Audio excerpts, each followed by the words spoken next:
السلام علیکم ورحمۃ اللہ وبرکاتہ۔ احباب ذی احتشام، شرکائے ذی قدر، السلام علیکم ورحمۃ اللہ وبرکاتہ۔ اللہ تبارک و تعالی جل وعلا نے محبوب پاک صاحب لولاک صلی اللہ علیہ وآلہ وبارک وسلم کو اپنا سفیر اعظم اور رحمت للعالمین بنا کر تمام کائنات کی طرف مبعوث کیا۔ تمام خلائق کے لیے میرے آقا و مولا صلی اللہ علیہ وسلم اللہ کے نمائندہ خاص اور اللہ کے سفیر اعظم ہیں، نبی، رسول اور حبیب ہیں، خاتم الانبیاء والمرسلین، رحمت للعالمین ہیں۔ میرے آقا علیہ السلام نے فرمایا تھا کہ الارض کلہ جعل لی المسجد، اللہ نے ساری زمین کو میرے لیے مسجد بنایا ہے، سجدگاہ بنایا ہے۔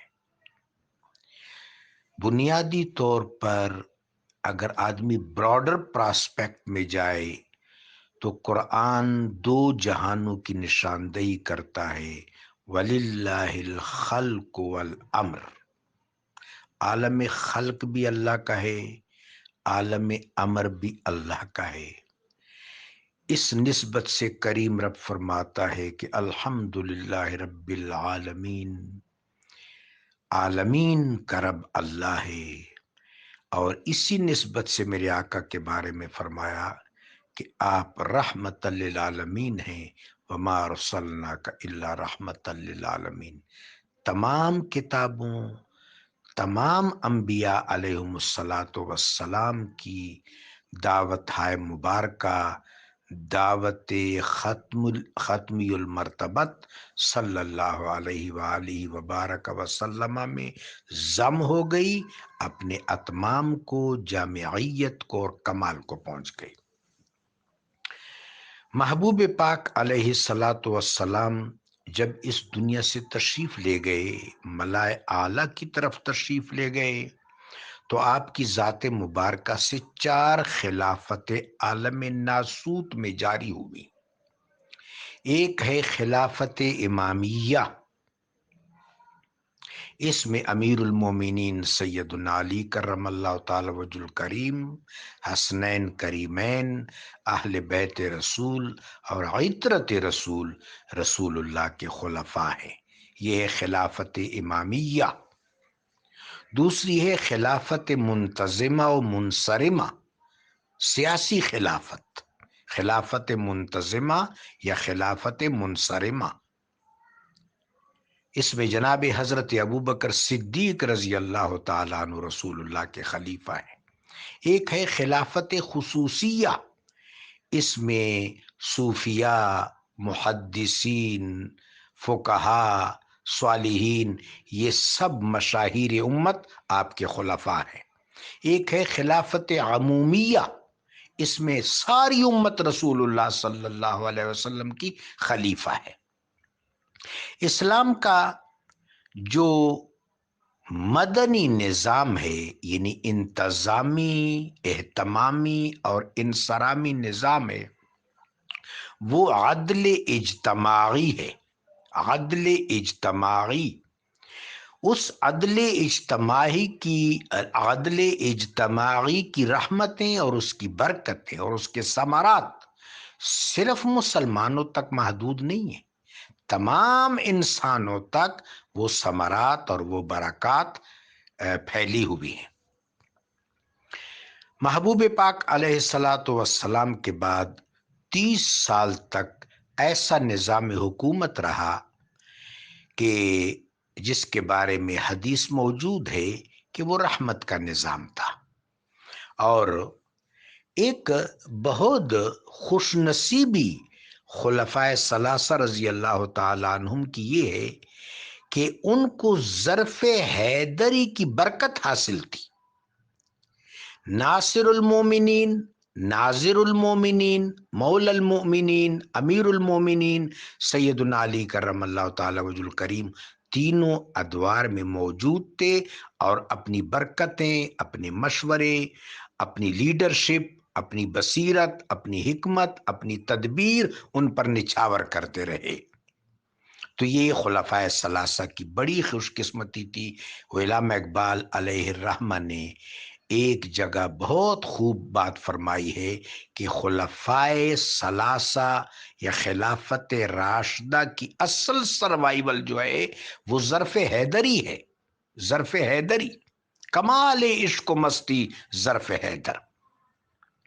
اس کے بعد جب حضرت عثمان رضی اللہ تعالیٰ عنہ شہید ہو گئے، حضرت علی کرم اللہ تعالیٰ وجہ الکریم ظاہری طور پر سریر خلافت پر متمکن ہوئے، تو وہ لوگ جو اس سے پہلے مسلمانوں اور اسلام کے خلاف نبرد آزماتے، انہوں نے سیدنا علی کرم اللہ تعالیٰ وجہ الکریم کے خلاف شقاوت اور بغاوت کا مظاہرہ کیا۔ آپ نے ان کو ترغیب دینے کی، تادیب کرنے کی بہت کوشش کی، لیکن بالآخر جنگ تک نوبت پہنچی۔ لمبے چوڑے واقعات ہیں۔ اس طرح جب سیدنا علی علیہ السلام شہید ہو گئے، امام حسن علیہ السلام نے زمام انتظام سنبھالا، لیکن وہ جو اشقیاء تھے ان کی یورش جاری رہی۔ آپ نے مسلمانوں کے وسیع تر مفاد میں گوشہ نشینی اختیار کی۔ میں گوشہ نشینی کا لفظ سوچ سمجھ کر استعمال کر رہا ہوں۔ ہمارے ہاں تاریخ نویسی کی سطح پر غلطیاں ہیں، ان غلطیوں کو ریکٹیفائی ہونا چاہیے۔ مثلا ایک آپ نے کلمہ یہ بھی سنا کہ امام حسن علیہ السلام نے فلاں کے ہاتھ پر بیعت کی۔ ایک فکرہ یہ بھی سنا ہوگا کہ امام حسن علیہ السلام فلاں کے حق میں دستبردار ہو گئے۔ حق تو امام حسن علیہ السلام کا تھا، بیعت تو امام حسن علیہ السلام فرزند رسول کی کرنی چاہیے تھی۔ اصل میں ایک تصادم کی نوبت زیادہ شدید صورت اختیار کر رہی تھی، تو مسلمانوں کے جان، مال اور آبرو کی حفاظت کی وسیع تر اسلامی ملی مفاد میں حضرت امام حسن علیہ السلام نے گوشہ نشینی اختیار فرمائی اور مسلمانوں کی روحانی سیادت کرتے رہے۔ انتظام حکومت سے اپنے آپ کو آپ نے آئسولیٹ فرما دیا، الگ کر دیا۔ یہاں سے ملوکیت کا دور شروع ہوا۔ ملوکیت کا یہ دور آخر تک خواہ بنو امیہ تھے، خواہ بنو عباس تھے، خواہ فاطمین مصر تھے، خواہ آل عبید تھے، خواہ سلاجقہ تھے، خواہ خوارزم شاہی تھی، خواہ صفوی حکومت تھی، خواہ سلاطین دہلی تھے، خواہ آل عثمان تھے، جتنی بھی ڈائنسٹی ٹائپ آف گورنمنٹ مسلمانوں میں رہی ہے یا شخصی حکومتیں رہی ہیں، یہ تمام کی تمام یا تو ٹیریٹوریل سٹیٹ تھی یا یہ ملوکانہ طرز حکمرانی تھی، یہ ملوکیت تھی۔ اس طرح کا نظام اسلام کا بالفعل نظام نہیں ہے۔ اسلام کا مرکزی نظام حکومت نہیں ہوتا، اسلام کا محوری نظام حکومت نہیں ہوتا، قرآن اور سنت کے مطابق قابل ستائش، محمود یا ریکمینڈڈ نظام حکومت نہیں ہوتا، چونکہ اسلامی نظام حکومت کی ساخت جو ہے وہ عدل اجتماعی پر مبنی ہے اور وہ تمام انسانوں کے لیے احسان ہے، رحمت ہے، کشادہ ظرفی ہے، امن ہے، سکون ہے، پیغام خوشحالی ہے۔ اس کے خط و خال اور طرح کے، وہ ایک نظام رحمت ہے، نظام عدل ہے۔ یہاں ایسا نہیں تھا، یا تو حکومت جبرن حاصل کی گئی یا حکومت ہیلا اور مکر و فریب کے ذریعے حاصل کی گئی، اور جو لوگ اس نظام کے سربراہ تھے اور اس نظام پر متصرف تھے وہ متمردین، مستکبرین اور مترفین قسم کے لوگ تھے۔ ظاہر ہے یہ لوگ انٹائرلی ریکمینڈیبل نہیں ہے، یہ صاف اور واضح بات ہے۔ ہاں لیکن ان حکومتوں کے دوران بھی شخصی سطح پر اچھے اچھے لوگ آئے جنہوں نے نظام عدل کو ریوائیو کیا۔ بنو امیہ میں حضرت عمر بن عبدالعزیز رحمۃ اللہ علیہ کی تابناک مثال موجود ہے۔ بنو عباس میں حضرت ظاہر باللہ عباسی رحمہ اللہ کی نہایت خوبصورت مثال موجود ہے۔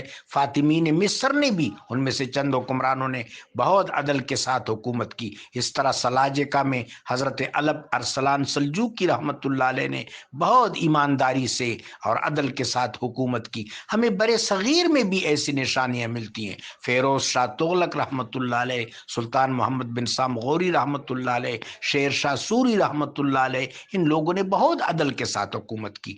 اس طرح ہم خوارزم شاہی میں دیکھتے ہیں، جلال الدین خوارزم شاہ رحمۃ اللہ علیہ نے عدل کے ساتھ بھی حکومت کی اور تاتاری یلغار کو بھی بڑی جرأت اور شجاعت سے رو کے رکھا۔ اگر باقی عالم اسلام کے حکمران ان کے ساتھ اعانت اور تعاون کرتے تو یقیناً وہ تاتاریوں کو پسپا کر دیتے، لیکن بسا آرزوئے کہ خاک شدہ۔ اس طرح ہمارے ہم سلطان فتح علی خان ٹیپو رحمۃ اللہ علیہ کو دیکھتے ہیں کہ ان کے اندر پوری صلاحیت تھی کہ وہ انگریزوں کو اس ملک سے نکال باہر کر سکتے تھے۔ اگر ترکی کے حکمران ان کے ساتھ بے وفائی نہ کرتے، معاہدہ شکنی نہ کرتے، تو حضرت سلطان فتح علی خان صورتحال سے نمٹ سکتے تھے۔ افغانستان کے حکمران شاہ زمان صاحب کو بھی آپ نے دعوت دی، یہ احمد شاہ ابدالی رحمۃ اللہ علیہ کے پوتے تھے، انہوں نے آپ کے تعاون کے لیے خود وہ تشریف لائے لشکر کے ساتھ، لیکن انگریزوں نے چال چلی، صفویوں کے ذریعے ایران پر حملہ کرا دیا۔ اس طرح سلطان شہید رحمۃ اللہ علیہ کی یہ کوشش بھی برابر نہ ہو سکی۔ لمبی چوڑی باتیں، میں پاکستان پر آتا ہوں۔ جنوبی ایشیا ایک ایسا خطہ ہے جہاں سب سے پہلے میرے آقا کے دور میں صحابہ اکرام تشریف لائے۔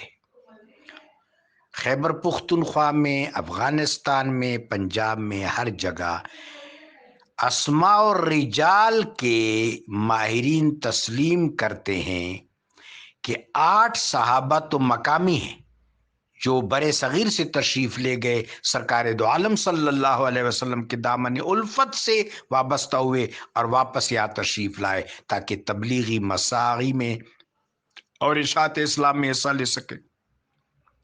یہ پہلا دور ہے۔ اور اس کے بعد سادات اکرام واقعہ کربلا کے بعد یہاں تشریف لائے اور انہوں نے دریائے سندھ کے دونوں جانب بستیاں قائم کی۔ نوایت نامی یہ بستیاں تھی۔ ان ہستیوں نے، انہی سادات عظام علیہم السلام اور ان کی جو آوان و انصار تھے، انہوں نے اشاعت اسلام میں نہایت ایکٹیو اور سرگرم حصہ لیا۔ سادات اکرام کے بعد صوفیاء اکرام کا دور ہے۔ صوفیاء اکرام یہاں تشریف لائے، تنے تنہا تھے، لیکن وہ اپنی انفرادی حیثیت میں ایک اجتماعی شان رکھتے تھے اور ایک زمانوں کو انہوں نے متاثر کیا۔ آپ دیکھتے ہیں حضرت علی بن عثمان حجویری رحمۃ اللہ علیہ کے ہاتھ پر کتنے گم کردہ راہوں نے اسلام قبول کیا۔ علی بن عثمان اپنے معین الدین چشتی اجمیری رضی اللہ رحمہ اللہ تعالی وقدس اللہ سرہ العزیز کے ہاتھ پر کتنے سارے لوگوں نے 1 لاکھ سے متجاوز لوگوں نے اسلام قبول کیا۔ تو تیسرا دور، پہلا دور صحابہ اکرام کا، دوسرا دور سادات عظام علیہم السلام کا، اور تیسرا دور جو ہے وہ صوفیاء اکرام کا تھا۔ تو ان کوششوں کے نتیجے میں یقین جانے کہ جنوبی ایشیا میں مسلمانوں کو حربی فتوحات اتنی نہیں ملی۔ جنوبی ایشیا میں یہ جو ہستیاں ہیں، ان کی قلوب کی گرمی نے، ان کی ایمان کی حرارت نے جنوبی ایشیا کو فتح فرمایا۔ اب یہاں مسلمانوں کی حکومت رہی۔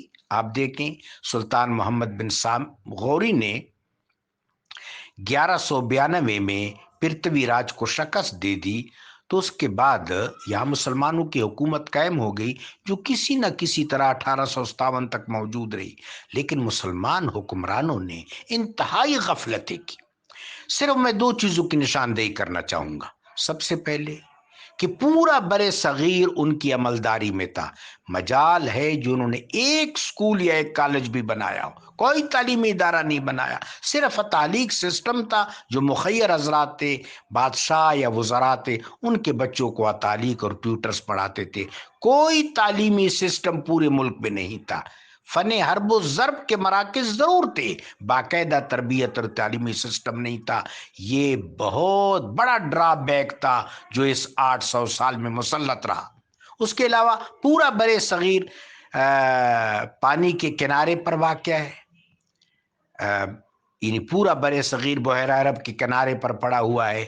نیول فورس کی بڑی ضرورت تھی، لیکن ان تمام حکمرانوں نے نیول فورس کی طرف، بحری طاقت کی طرف کوئی توجہ نہیں دی، اور پھر اس کا خمیازہ بھگتنا پڑا۔ سب سے پہلے پرتگالی یعنی ولندیزی وہ کشتیوں میں آئے، اس کے بعد فرانس کی کمپنی آئی، پھر ایسٹ انڈیا کمپنی آئی، بالآخر ان علاقوں پر فرنگیوں نے تسلط قائم کر دیا۔ اور نہایت شرمندگی کی بات ہے کہ برے صغیر کے وسیع و عریض خطہ میں کسی بھی دور میں پراپر انگریزوں کی تعداد 6000 سے زیادہ نہیں رہی۔ 6000 انگریزوں نے ایسی تدبیر اور ایسا شیطانی مکر اختیار کیا کچھ مقامی نوبلز کو اپنے تصرف میں لے کر کہ پورے برے صغیر پر تقریباً 125 سال انہوں نے حکومت کی۔ اب جہاں تک پاکستان کی کریشن کا تعلق ہے، میں آپ کو دعوت دوں گا، اگر آپ میں سے اکثر لوگ ظاہر ڈائریکٹلی انگریزی پڑھ سکتے ہیں، reconstruction of religious thoughts in Islam, یہ حضرت علامہ اقبال رحمۃ اللہ علیہ کے خطبات کا مجموعہ ہے۔ اس میں جو خطبہ آپ نے 1930 میں الہ آباد میں دیا، یہ سارا خطبہ آپ پڑھ لیں۔ اس میں آپ نے برے صغیر کے مسلمانوں کے لیے ایک یونٹ تجویز کیا۔ جن جن علاقوں میں مسلمانوں کی اکثریت تھی، جس طرح خیبر پختونخوا میں ہے، بلوچستان میں ہے، سندھ میں ہے، بنگال میں ہے، پنجاب میں ہے، آسام میں ہے، جن جن علاقوں میں مسلمان میجورٹی میں تھے، آپ نے فرمایا یہاں مسلمانوں کی ایک علیحدہ مملکت ہونی چاہیے، بلکہ خطبہ کے الفاظ یہ ہے کہ یہاں مسلمانوں کی علیحدہ مملکت اب نوشتہ تقدیر بن چکا ہے۔ لیکن اس علیحدہ مملکت کو آپ نے کوئی ٹیریٹوریل سٹیٹ نہیں کہا۔ وہ خطبہ آپ پڑھیں گے تو آپ پر خود واضح ہو جائے گا۔ میری گفتگو بھی لمبی ہو رہی ہے، لیکن میں مختصر کرنے کی کوشش کرتا ہوں۔ اس میں آپ نے فرمایا کہ ایک عرصہ تک امام حسن علیہ السلام کے عزلت نشینی اور خلوت نشینی کے بعد اب تک ملوکانہ طرز حکومت مسلمانوں میں مروج رہا ہے، جس وجہ سے غیر مسلموں تک یعنی امت دعوت تک بھی مسلمانوں کی اور اسلام کی پراپر دعوت نہیں پہنچ پائی ہے۔ لہٰذا ہم ایک بڑے عرصہ بعد، ظاہر میرے آقا و مولا علیہ الصلوۃ والسلام نے فرمایا کہ اسلام کسی قید زمانی میں تو نہیں ہے، کسی قید مکانی میں تو نہیں ہے، یہ تو مثل امتی کل مطر، میری امت کی مثال برستی ہوئی بارش جیسی ہے، کسی بھی زمانے میں ہریالی پیدا ہو سکتی ہے۔ تو حضرت علامہ اقبال رحمۃ اللہ علیہ نے آفٹر مچ ریفلیکشن بڑے زبردست تدبر اور بصیرت کا مظاہرہ فرمایا، اور فرمایا ایک ایسی علیحدہ مملکت قائم ہوگی جس میں ہم اسوہ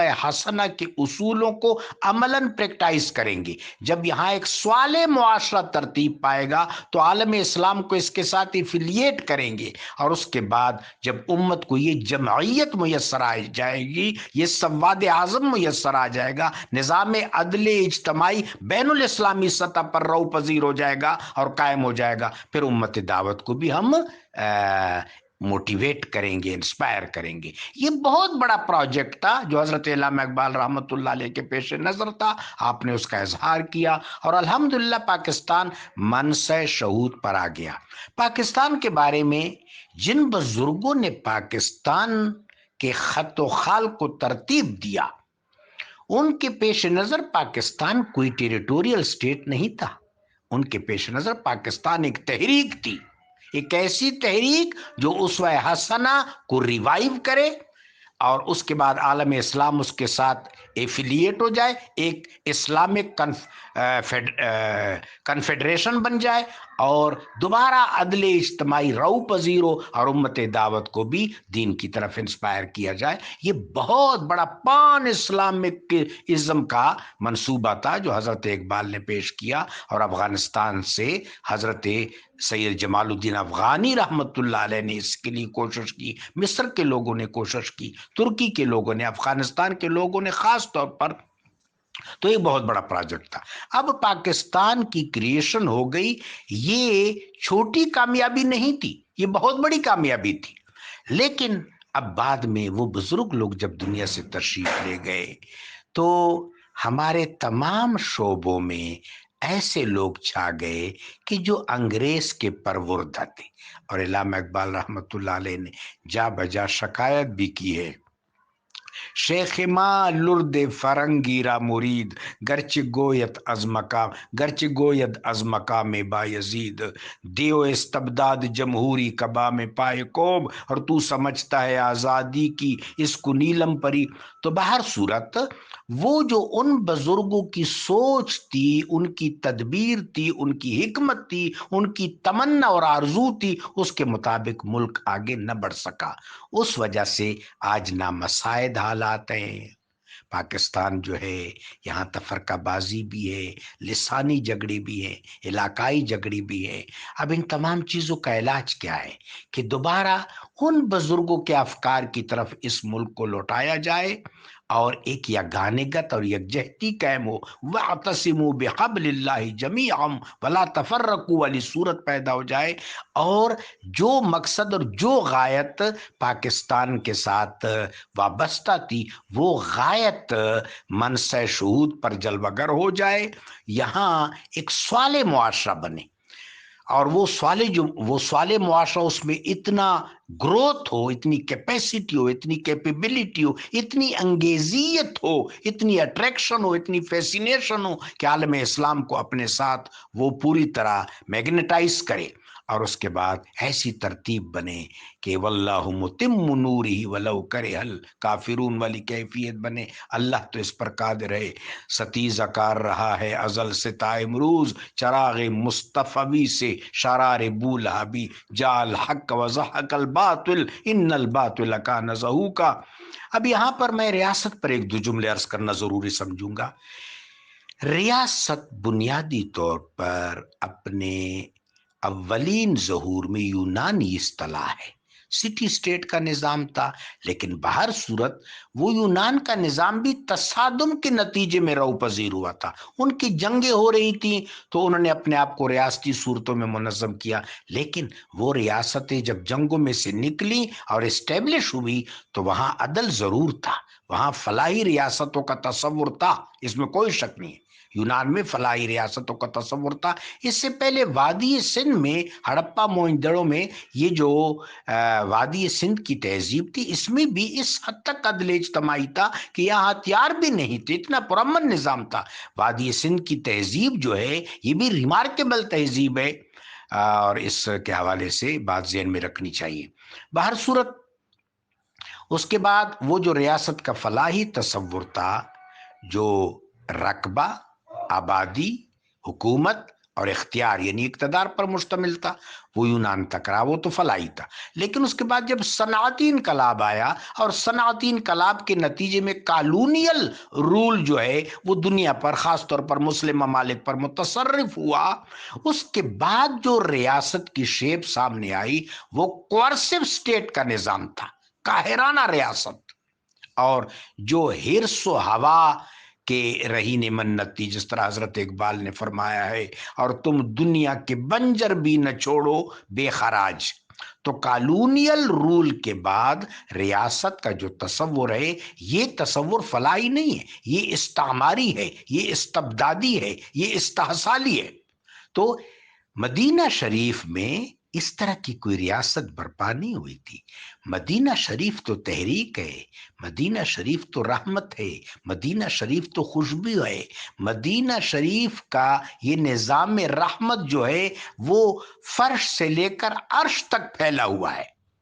تو اس حوالے سے یہ جو ہمارے یہاں ایک ٹرم مشہور ہو گئی ہے کہ مدینہ کی ریاست، بلکہ میں تو حیران ہوں، چلو عمران خان صاحب سے تو کوئی گلہ نہیں ہے، عمران خان نے تو ظاہر ہے اسلامی تمدن کے بارے میں اتنا مطالعہ نہیں کیا ہوگا نا، وہ معذور ہے، اس سے کوئی گلہ نہیں ہے۔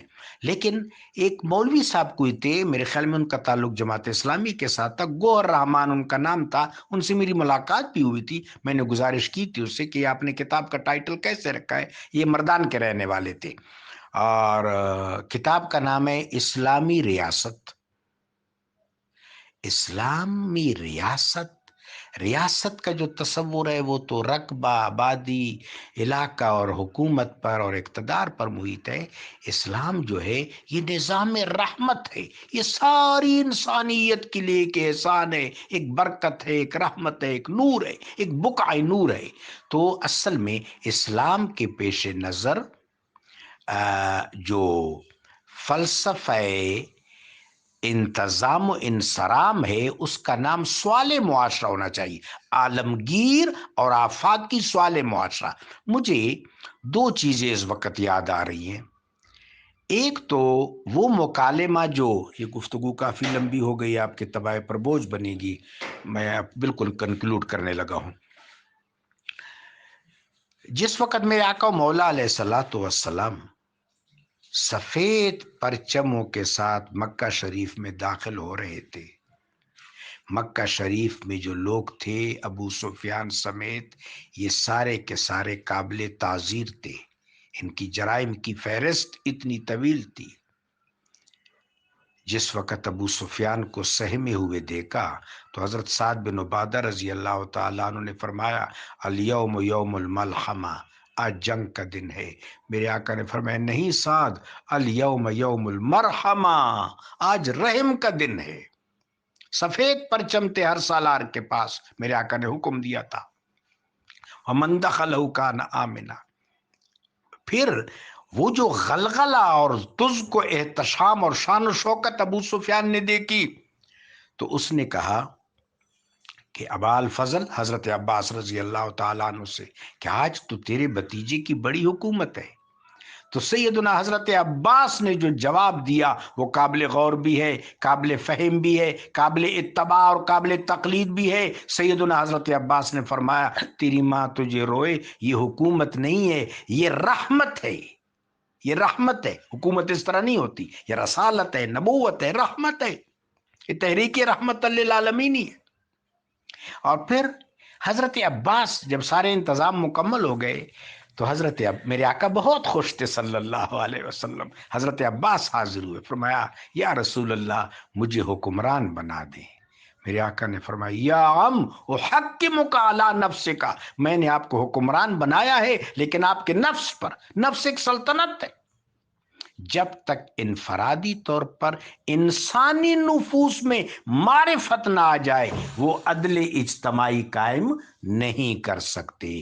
اسلام کا جو انتظامی، انصرامی اور حکومتی نظام ہے وہ تحریک رحمت للعالمین ہے اور وہ عدل اجتماعی ہے۔ پاکستان اصل میں عدل اجتماعی کے لیے رو پذیر ہوا تھا، لیکن بعد میں غفلتیں اور سستیاں، بدعنوانیاں دامنگیر رہی۔ لہٰذا ہمیں اب ایسی کوشش کرنی چاہیے کہ وہی خواب دوبارہ لائق تعبیر ہو جائیں۔ جزاکم اللہ، جزاکم اللہ۔ مجھے امید ہے کہ یہ جو گروپ ہے اس میں جو اس کا محوری اور مرکزی نقطہ ہے مودت اہل بیت رسول، اس مرکزی محوری عنوان پر زیادہ توجہ دی جائے گی چونکہ وہ سینٹر آف گریویٹی ہے۔ جزاکم اللہ۔